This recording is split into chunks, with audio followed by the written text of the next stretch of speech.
رضا الرب فی رضا الوالدین وسخط الرب فی سخط الوالدین. رب کی ناراضگی ماں باپ کی ناراضگی میں ہے، رب کی رضامندی ماں باپ کی رضامندی میں. اس لیے ضرورت اس بات کی ہے کہ ہم ماں باپ کی عزت کریں، ان کے احسانات کا ہمیشہ یاد رکھیں، ان کے احسانات کا ہمیشہ یاد رکھیں، ان کی خدمت کریں. السلام علیکم. الحمد للہ رب العالمین والصلاة والسلام على رسول اللہ الکریم. اما بعد، اعوذ باللہ من الشیطان الرجیم. بسم اللہ الرحمن الرحیم. وقضى ربك الا تعبدوا الا اياه وبالوالدين احسانا. ماں کی محبتوں کا کوئی مول ہوتا نہیں، باپ کی شفقتوں کا کوئی بھاؤ ہوتا نہیں.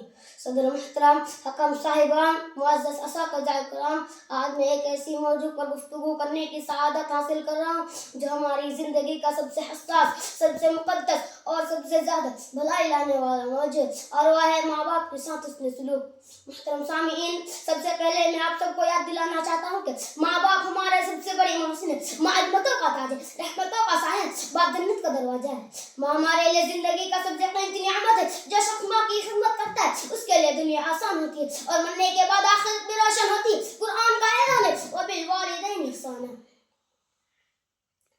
ماں باپ کے ساتھ تعاون اور بھلائی کرتے رہو. ماں باپ کی خدمت کرنا صرف اچھا اخلاق ہی نہیں بلکہ عظیم عبادت بھی ہے. پیارے ساتھیوں، ماں دنیا کی سب سے زیادہ محبت کرنے والی ہستی ہے. وہ ہمیں 9 مہینے پیٹ میں رکھتی ہے، ہمارے لیے راتوں کو جاگتی ہے، ہمیں اپنی گود میں سلاتی ہے اور اپنی خوشی ہمارے لیے قربان کر دیتی ہے. کیا ہمیں معلوم ہے کہ شریعت نے ماں کو کیا درجہ اور مقام دیا؟ نبی کریم صلی اللہ علیہ وسلم سے پوچھا گیا کہ میرے حسن سلوک کا سب سے زیادہ حقدار کون ہے؟ آپ صلی اللہ علیہ وسلم نے 3 بار فرمایا، تمہاری ماں، تمہاری ماں، تمہاری ماں، پھر تمہارا باپ. غور طلب بات ہے کہ شریعت نے ماں کو کیا درجہ اور مقام دیا، کیا مقام ہمارے دل میں ماں کو حاصل ہے. محترم سامعین، اللہ تعالیٰ نے باپ کو ایسی ذمہ داری دی ہے کہ وہ اپنے بچوں کے لیے کماتا ہے، تھکتا ہے، پسینہ بہاتا ہے اور میں آرام اور راحت چھوڑ کر بچوں کی زندگی بناتا ہے. بعض اوقات وہ اپنے بچوں کے لیے رات بھر جاگتا ہے، دن بھر محنت کرتا ہے مگر شکایت نہیں کرتا. باپ کی قربانیاں خاموش مگر بے لوث اور عظیم عبادت بھی ہے. پیارے ساتھیوں،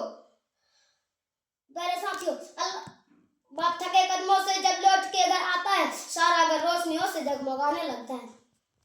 آپ نماز پڑھیے، روزہ رکھیے، حج کیجیے. رسول صلی اللہ علیہ وسلم کا فرمان ہے، رضا الرب فی رضا الوالدین وسخط الرب فی سخط الوالدین. رب کی ناراضگی ماں باپ کی ناراضگی میں ہے، رب کی رضامندی ماں باپ کی رضامندی میں. اس لیے ضرورت اس بات کی ہے کہ ہم ماں باپ کی عزت کریں، ان کے احسانات کا ہمیشہ یاد رکھیں، ان کے احسانات کا ہمیشہ یاد رکھیں، ان کی خدمت کریں.